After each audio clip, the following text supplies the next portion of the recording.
Aktar minn 35% tal-ibħra Maltin issuma protetti, hekk kif żdiedu 8 żoni ġodda ta' ħarsien marittimu. Dan hekk kif issa ż-żoni protetti kollha flimkien tal-ibħra telgħu għal 4138 km kwadru minn 3487 km kwadru. Dan tħabbar mill-Ministru għall-Ambjent u l-Iżvilupp Sostenibbli José Herrera waqt li kien qed jindirizza l-konferenza tal-proġett Life Baħar bħala parti minn Natura 2000. Il-Ministru Herrera sostna li dawn iż-żoni qed jiġu protetti minħabba l-preżenza ta' diversi speċi differenti u kif permezz ta' dan qed jintlaħqu l-miri Ewropej tas-sena 2020. Fil-fatt, 3 siti minn dawn huma ta' importanza partikolari minħabba l-fekruna magħrufa bħala loggerhead turtle u kif ukoll id-denfila magħruf bħala bottlenose. Minkejja dawn it-3 siti diġà kienu protetti, iż-żona ta' konservazzjoni tagħhom ġiet estiża.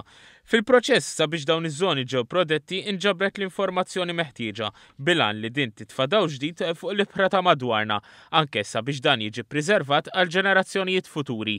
Fil-fatt, matul il-vjaġġ biex ġew protetti dawn l-ibħra, mijiet ta' speċi tal-baħar ġew osservati, fosthom 75 speċi ta' ħut.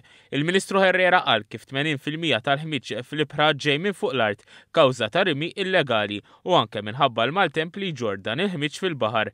Għal dan il-għan, il-Ministeru għall-Ambjent nieda żewġ konsultazzjonijiet pubbliċi sabiex jindirizzaw l-isfida tal-iskart fil-baħar, fosthom sabiex isiru emendi għar-regolamenti tal-iskart u kif ukoll dwar l-iskema ta' rifużjoni fuq il-fliexken vojta.